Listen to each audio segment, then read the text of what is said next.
अगला प्रश्न देखते हैं, निम्नलिखित में से किस पत्र को छायावाद का घोर समर्थक पत्र माना जाता है? मतवाला को, जागरण को, हंस को या समन्वय को? तो जागरण जो पत्र था वह छायावाद का घोर समर्थक पत्र था। सही उत्तर हो जाएगा इसका बी ऑप्शन। 22 नंबर का प्रश्न देखते हैं कि किसने भारत नामक पत्रिका में छायावाद के समर्थन में लेख लिखे थे? कुमार विजय ने, मुकुटधर पांडे ने, नंद दुलारे वाजपेयी ने या शांति प्रिय द्विवेदी ने? सही उत्तर है इसका नंद दुलारे वाजपेयी ने।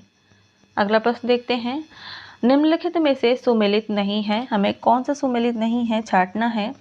जयशंकर प्रसाद मानवीय भूमि की प्रधानता, सुमित्रानंदन पंत कल्पना की प्रधानता, निराला बुद्धिविद तत्व की प्रधानता और महादेव वर्मा समष्टि तत्व की प्रधानता। सही उत्तर की बात करें तो सही उत्तर इसका हो जाएगा महादेव वर्मा समष्टि तत्व की प्रधानता। यह सुमेलित नहीं है। महादेव वर्मा में व्यक्तिकता एवं भाव तत्व की प्रधानता मिलती है, तो इस तरह से यहाँ पर सुमेलित नहीं है। डी ऑप्शन राइट हो जाएगा। अगला प्रश्न है कि छायावाद की प्रयोगशाला का प्रथम आविष्कार किसे माना जाता है? और यह बहुत ही प्रसिद्ध प्रश्न है हिंदी साहित्य के विद्यार्थियों के लिए। छायावाद की प्रयोगशाला का प्रथम आविष्कार झरना को माना जाता है, जिसका प्रकाशन वर्ष 1918 ईस्वी है। आगे बढ़ते हैं। अगला प्रश्न है कि आचार्य शुक्ल के अनुसार छायावाद के प्रतिनिधि कवि कौन हैं? पंत, निराला, महादेव वर्मा या जयशंकर प्रसाद? सही उत्तर हो जाएगा सुमित्रानंदन पंत। आचार्य शुक्ल के अनुसार छायावाद के प्रतिनिधि कवि जो हैं सुमित्रानंदन पंत हैं। आगे बढ़ते हैं।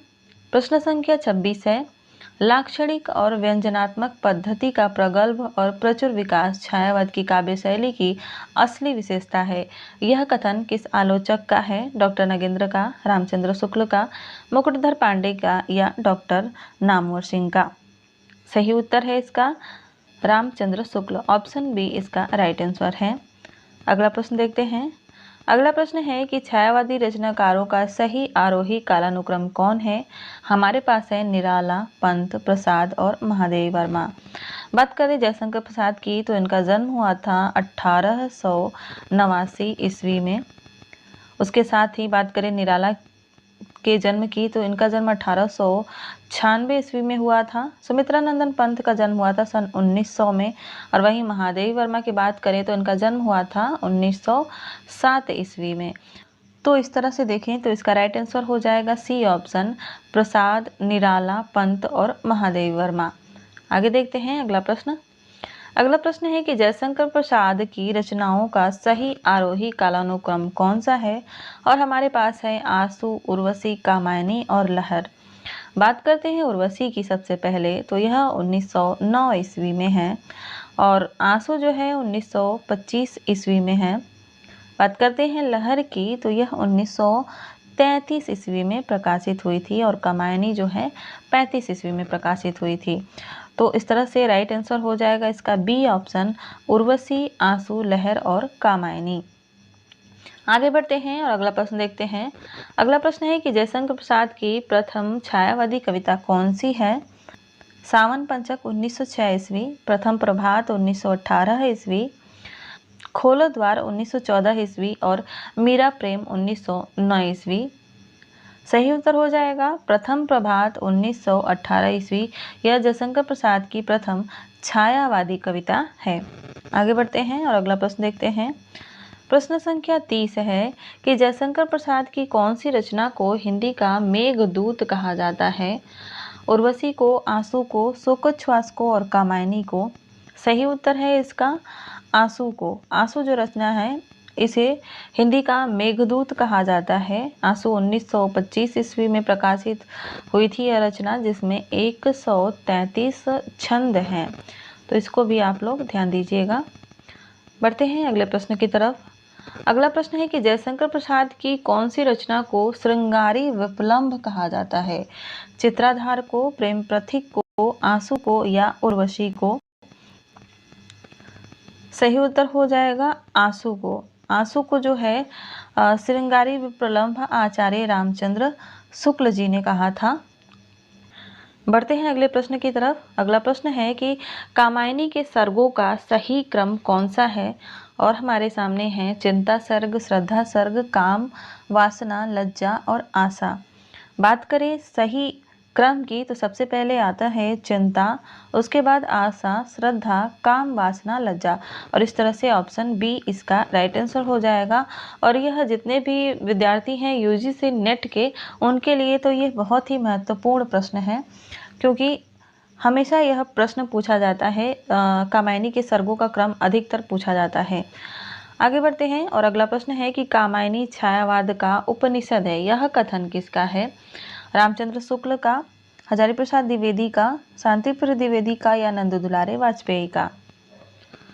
राइट आंसर हो जाएगा इसका शांतिप्रिय द्विवेदी। यह कथन शांतिप्रिय द्विवेदी का है। इन्होंने ही कहा था कि कामायनी छायावाद का उपनिषद है।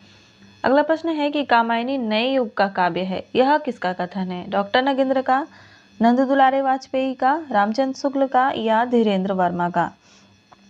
तो यह कथन नंद दुलारे वाजपेयी जी का है। राइट आंसर हो जाएगा इसका बी ऑप्शन। अगला प्रश्न देखते हैं। अगला प्रश्न है कि किसने छायावाद को शक्ति काव्य कहा है? रामविलास शर्मा ने, महादेवी वर्मा ने, रामस्वरूप चतुर्वेदी ने या बच्चन सिंह ने, डॉक्टर बच्चन सिंह ने? तो इसका सही उत्तर हो जाएगा रामस्वरूप चतुर्वेदी ने। इन्होंने छायावाद को शक्ति काव्य कहा था। बढ़ते हैं अगले प्रश्न की तरफ। प्रश्न है कि निम्नलिखित में से पंत की छायावादी रचना नहीं है? युगवाणी, उच्छ्वास, ग्रंथि और वीणा। आपको बताना है कि इसमें से कौन सी रचना छायावादी रचना नहीं है, जो कि ये सभी रचनाएं जो हैं सुमित्रा नंदन पंत की हैं। और सही उत्तर हो जाएगा युगवाणी। युगवाणी जो है छायावादी रचना नहीं है, बल्कि प्रगतिवादी रचना है। 1939 ईस्वी में प्रकाशित हुई थी यह रचना। आगे बढ़ते हैं। अगला प्रश्न है सुमित्रा नंदन पंत की रचनाओं का सही आरोही क्रम हमें लगाना है। और हमारे पास रचनाएं हैं उच्छ्वास, वीणा, युगांत और लोकायतन। सबसे पहले बात करें वीणा की, तो ये जो है 1927 ईस्वी में प्रकाशित हुई थी। उच्छ्वास 1920 ईस्वी में है। वहीं बात करें युगांत की तो यह 1936 ईस्वी में है और लोकायतन 1964 ईस्वी में है। तो इस तरह से इसका राइट आंसर हो जाएगा ए ऑप्शन, उच्छ्वास, वीणा, युगांत और लोकायतन। आगे बढ़ते हैं और अगला प्रश्न देखते हैं। अगला प्रश्न है कि जो सोए स्वप्नों के तम में वे जागेंगे, यह सत्य बात। जो देख चुके जीवन निशीथ वे देखेंगे जीवन प्रभात। आपको बताना है कि यह पंक्तियां जो हैं वह किस रचना से ली गई हैं। पंत द्वारा रचित यह पंक्तियां हैं और किस रचना से हैं? ग्रंथि से, उच्छ्वास से, पल्लव से या युगांत से? सही उत्तर है इसका युगांत से। यह पंक्तियां युगांत रचना से है। बहुत ही महत्वपूर्ण पंक्तियां हैं, इनको आप लोग नोट कर लीजिएगा और इम्पोर्टेंट लगा लीजिएगा। अगला प्रश्न है 39 नंबर का कि बापू, मार्क्स के पति, भूत दर्शन, साम्राज्यवाद कविताएं पंत के किस काव्य संकलन में संकलित है? बहुत ही महत्वपूर्ण प्रश्न है। ऑप्शन में है वीणा, युगवाणी, युगांत और ग्राम्या। सही उत्तर है इसका युगवाणी। युगवाणी में यह जो रचनाएं हैं वह संकलित हैं। अगला प्रश्न देखते हैं, प्रश्न संख्या 40।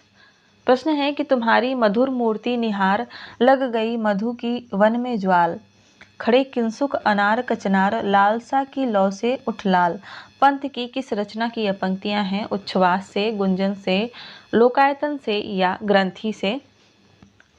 सही उत्तर हो जाएगा इसका गुंजन। यह गुंजन की पंक्तियां हैं। गुंजन जो रचना है वह 1932 ईस्वी में प्रकाशित हुई थी।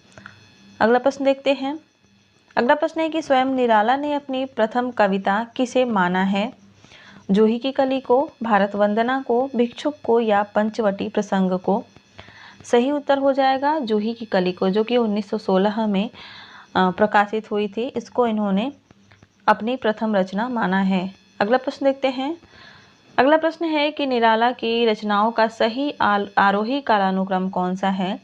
रचनाएं हैं अपरा, गीत गुंज, अर्चना और नए पत्ते। बात करें अपरा की तो अपरा 1956 ईस्वी में है। 1956 ईस्वी में अपरा प्रकाशित हुई थी। गीत गुंज जो 1954 ईस्वी में प्रकाशित हुई थी।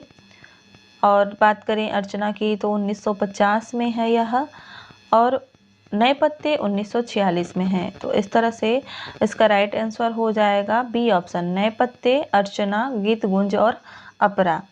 बढ़ते हैं अगले प्रश्न की तरफ।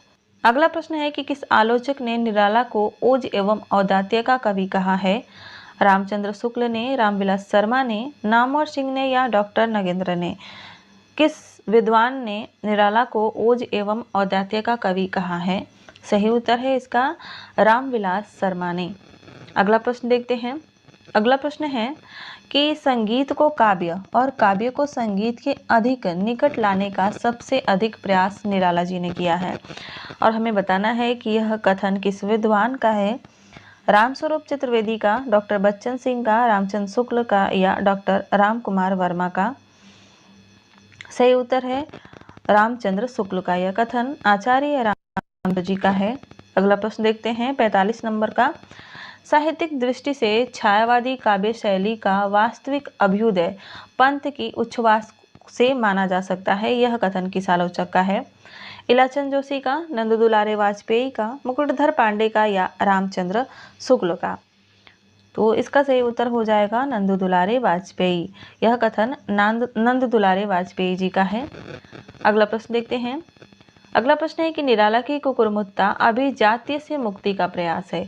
यह कथन किस आलोचक का है? बहुत ही इंपॉर्टेंट कथन है, इसको आप लोग जरूर नोट करिएगा। ऑप्शन में है गंगा प्रसाद पांडे, विनय मोहन शर्मा, दूधनाथ सिंह या प्रभाकर माचवे। आपको बताना है कि यह कथन किसका है।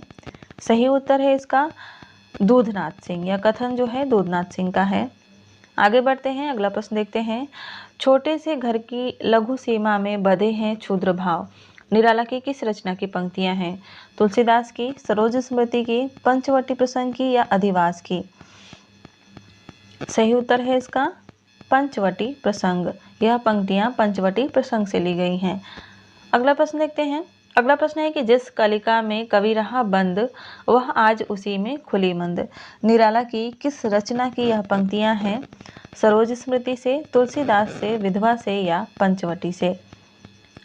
सही उत्तर है इसका तुलसीदास। यह पंक्तियां जो है तुलसीदास रचना से हैं। अगला प्रश्न देखते हैं 49 नंबर का। सुख दुख की आवेशमयी अवस्था विशेष का गिने चुने शब्दों में स्वर साधना के उपयुक्त चित्रण करना ही गीत है। यह कथन किसका है? निराला का, महादेवी वर्मा का, हरिवंश राय बच्चन का या जयशंकर प्रसाद का? बहुत ही महत्वपूर्ण कथन है और यह कथन है महादेवी वर्मा का। अगला प्रश्न देखते हैं। अगला और इस प्रैक्टिस सेट का अंतिम प्रश्न है। अगली क्लास में कुछ और हम छायावाद के प्रश्नों को देखेंगे। क्लास कैसी लगी कमेंट में ज़रूर बताइएगा। कितने प्रश्न सही हो रहे हैं वो भी कमेंट में ज़रूर बताइए। प्रश्न है कि हमें महादेवी वर्मा की रचनाओं का सही आरोही कालानुक्रम लगाना है। रचनाओं की बात करें तो इसमें है निहार, नीरजा, सांध्य गीत और दीपशिखा। बात करें निहार की तो निहार है 1930 ईस्वी में। नीरजा जो है 1935 ईस्वी में है। सांध्य गीत की बात करें तो 1936 में है और दीपशिखा आएगी 1942 में।